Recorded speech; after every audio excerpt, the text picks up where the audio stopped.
네, 안녕하십니까. 반갑습니다. 원앤원 TV입니다. 자, 오늘도 여러분들과 함께 그 새만금에 대한 이야기 한번 계속해서 나눠보려고 하는데요. 제가 한 며칠 동안 새만금 주변을 한번 돌아보게 되었습니다. 뭐 군산이라든지 뭐 김제, 부안, 지금 메가시티가 이야기가 나오고 있는 곳이죠. 이 지역을 한번 탐방을 해보고 집가 상승이 지금 현재 어떻게 이루어지고 있는지에 대한 부분들을 좀 파악을 해보게 되었는데요. 요즘 분위기가 좀 많이 뜨겁습니다. 이제 군산은 군산대로 뜨겁고, 김제는 김제대로, 또 부안은 부안대로 나름대로 새만금 관련 이슈가 진행이 되다 보니까, 그리고 이제 지방선거를 앞두고 있는 그런 관계로 인해서 여러 가지 어떤 호재가 전반적으로 좀 확산되는 분위기라고 볼 수가 있겠습니다. 군산 같은 경우는 현대중공업 내년부터 공장 재개한다라고 얘기하고 있으면서 시장 전반적인 어떤 분위기가 이제 끌어오르고 있는 중이다라고 말씀을 좀 드릴 수가 있겠고요. 사실 2009년도에 군산이 가장 스포트라이트를 받았는데, 그 이후로 군산 공장이라든지 GM이 폐쇄가 되면서 전반적으로 조금 하락 기조가 보였고 시장이 움직이지 않았다라고 하는 것입니다. 자, 그동안 군산을 대체할 지역이 바로 이제 부안이었고, 부안이라고 하는 지역은 그 이후부터 집가 상승이 지속적으로 꾸준하게 이루어진 지역이다라고 말씀을 좀 드려볼 수가 있겠는데요. 최근에는 이제 김제까지도 움직이는 모습 좀 보여지고 있습니다. 김제에서 새만금하고 가장 가깝다라고 하는 만경읍 일대가 가장 많이 움직여지고 있는 그런 상황이다라고 볼 수가 있겠고, 김제 지역에서도 지금 현재 새만금에서 전주까지 연결되는 그 고속도로가 추진 중에 있는데요. 그 주변 중에서 나들목 주변에 개발 가치가 있는 땅들에 대한 집가 상승이 두드러지게 움직여지는 모습 제가 확인을 하게 되었습니다. 자, 그리고 또 이어지는 이제 부안 같은 경우는 이제 전반적으로 지금 움직여지는 모습 보여지고 있는데, 그 중에서 남북 삼축 지역이 뜨겁게 지금 달아오고 있는 듯한 모습 보여지고 있습니다. 물론 남북 이축 또한 마찬가지로 가격이 지금 많이 올라가 있는 상황인데도 불구하고 현재 군산에 있는 새만금 국제공항 얘기가 나오면서 다시 한번 상당히 달아오른다라는 느낌을 좀 이제 받게 되었는데요. 제가 느끼기에는 이제 부안 같은 경우는 아무래도 투자는 투자 수익이라고 하는 게 상당히 중요하다. 그리고 단위 기간이라고 하는 게 되게 중요한데, 지금부터 여러분들 가장 중요한 것을 한번 눈여겨볼 곳이 새만금 남북 삼축도로가 되지 않느냐라고 제가 말씀을 드릴 수가 있겠습니다. 자, 중요한 거는 저평가 국면에서 단위 시간 동안 개발 호재가 터지면서 집가 상승이 가장 극대화할 수 있는 곳이어야만이 투자에 대한 메리트가 있는 것이 아니겠습니까? 이제 그런 차원에서 남북 삼축도로가 저평가 국면에서 앞으로 2030년도까지 개발 계획이 잡혀져 있는 새만금 개발 호재가 계속 터질 것으로 예상을 한다라고 하면, 부안에서는 남북 삼축 주변에 창군이, 당산이, 증산이 일대가 가장 수혜가 되지 않겠느냐라고 다시 여러분들한테 말씀을 좀 드려보도록 하겠습니다. 최근에 지방선거 앞두고 상당히 달아오르고 있는데요. 그 중에서 지금 가장 눈에 띄는 곳이 새만금 국제공항이라고 할 수가 있겠습니다.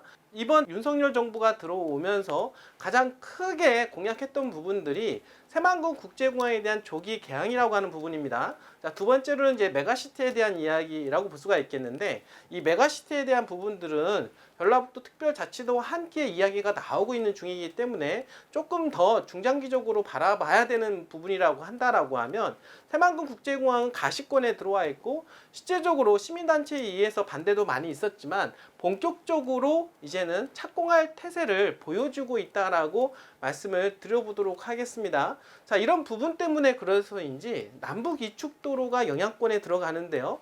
남북 이축도로에서는 지금 의복리하고 그리고 개화리 일대가 큰 수혜지다 라고 좀 말씀을 좀 드려보도록 하겠습니다. 자, 오늘 새만금 국제공항에 대한 이야기 한번 이어가 보도록 하겠습니다. 자, 오늘 주제는요, 새만금 신공항 이제 본궤도에 위에 오르다 라고 하는 기사고요. 자, 이러면 드디어 이제는 발주까지 이루어진다라는 이야기가 돌고 있습니다.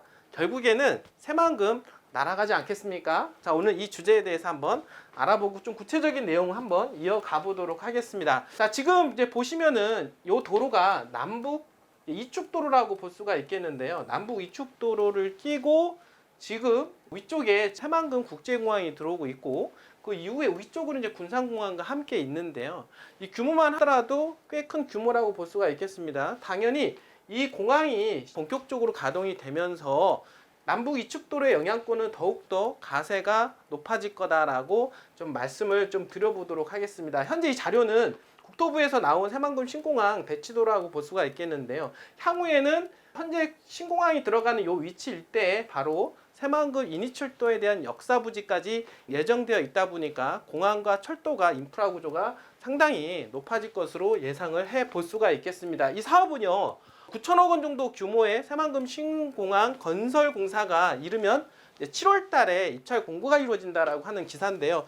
이거 대단하지 않습니까? 드디어 입찰 공고까지 낸다. 본격적으로 들어간다라고 하면 1조 원 이상의 큰 투자가 이루어진다라고 볼 수가 있는 것입니다.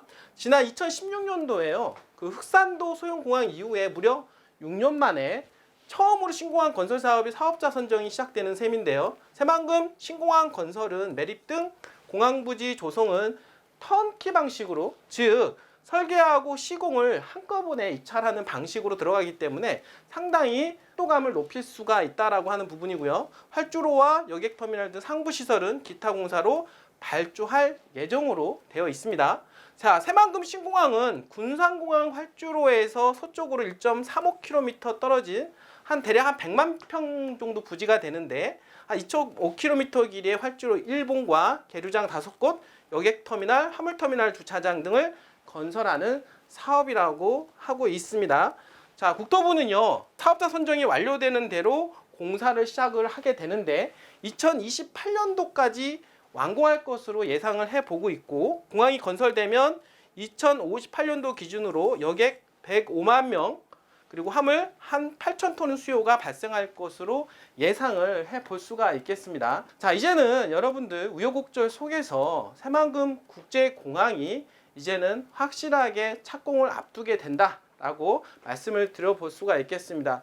사실은 어떤 지역에 가장 개발이 있어서 중요한 부분들은 SOC 분야라고 말씀을 제가 드렸고, 새만금에서 트라이포트라고 하는 공항, 항만, 철도가 이제 본격적으로 이루어지는 그런 단계 속에서 2030년도까지 새만금의 개발 계획의 78%를 차지하고 있기 때문에 개발 심리가 가장 극대화되는 시점이라고 다시 한번 말씀을 드렸습니다. 자, 새만금은 이제 비상한 날갯짓을 피고 올라가고 있는 중이고, 여러분들 현재 시점에서 바로 2030년도까지 땅값이 가장 급등할 것으로 예상을 해볼 수가 있습니다. 지금 이미 문재인 정부 들어서 엄청난 개발 호재와 새만금 개발청사, 공사, 그리고 이런 모든 것들이 이루어지는 관계로 비행기는 이륙을 하게 된 상태라고 볼 수가 있겠고, 지금 윤석열 정부에서 이제는 마감을 하는 엄청난 마지막 폭등 전조가 있을 수 있는 그런 시점에 있다라고 볼 수가 있는 것입니다. 자, 투자는 기회가 아니겠습니까? 단위 시간당 투자 수익을 가장 극대화할 수 있는 곳, 그 시점이 가장 좋은 기회라고 볼 수가 있겠는데요. 바로 지금이 그런 시점이다라고 볼 수가 있겠고, 부안 같은 경우는 지금 여러 가지 개발 호재로 인해서 집가 상승이 많이 이루어지고 있는 그런 상황인데, 지금 아직도 저평가 국면에 있는 토지가 있다라고 하는 곳입니다. 그 지역이 어디냐면 새만금에서 관련해서 도로망 중에서 아직 착공조차도 들어가지 않은 지역이 있습니다. 어딜까요? 새만금 개발 3축도로라고 볼 수가 있겠습니다. 개발 3축도로에 대한 부분들도 윤석열 정부에서 상당히 지금 공들이고 있는 도로라고 볼 수가 있겠는데, 이런 이야기가 이제 곧 나오기 시작한다라고 하면 호재가 반영이 되기 때문에 집가 상승이 큰 폭으로 상승될 것이다 라고 볼 수가 있겠습니다. 이미 개발 정보 재료가 나온 것보다 나오기 전에 있는 그런 정보가 더욱더 중요하다. 왜냐하면 그런 정보가 시장에 나왔을 때는 그 시장에 미치는 영향력이 크다라고 하는 것입니다. 바로 그러한 부분들이 새만금 개발 3축의 큰 영향력으로 나올 수가 있기 때문에 그 관련된 부안에 있는 창북리, 당산리, 증산 일대에 있는 토지에 여러분들이 관심을 가지셔야 될 것입니다. 근데 지금은 땅이 별로 없습니다. 여러분도 알겠지만 지금 부안에 있는 일종 일반 주거지역은 1.5%밖에 없습니다. 공급량은 상당히 적은 편인데 그거에 비해서 개발 호재가 많기 때문에 지주 입장에서도 물건을 내놓지 않고 있는 상황이고, 도로가에 붙어 있는 주거지역은 더욱더 희귀한 상황이다. 이런 상황이기 때문에 개발 재료가 조금만 터져도 가격이 폭등할 수 있는 여건을 갖추고 있다라고 하는 것입니다. 자, 여러분들 개인적으로 땅을 알아보고 계신 분이 있을 것입니다. 새만금의 투자하시려고 하시는 분들이 있을 것입니다. 여러분들 머뭇거리지 마시고 투자는 해야 됩니다. 그런데 투자함에 있어서 고민이 있거나 어떤 땅을 고를지 모르시는 분들은 언제든지 저희 원앤원에 전화 주신다라고 하면 저희가 적극적으로 도와드리도록 하겠습니다. 여러분들 오늘도 이렇게 끝까지 시청해 주신 여러분들 진심으로 감사드립니다.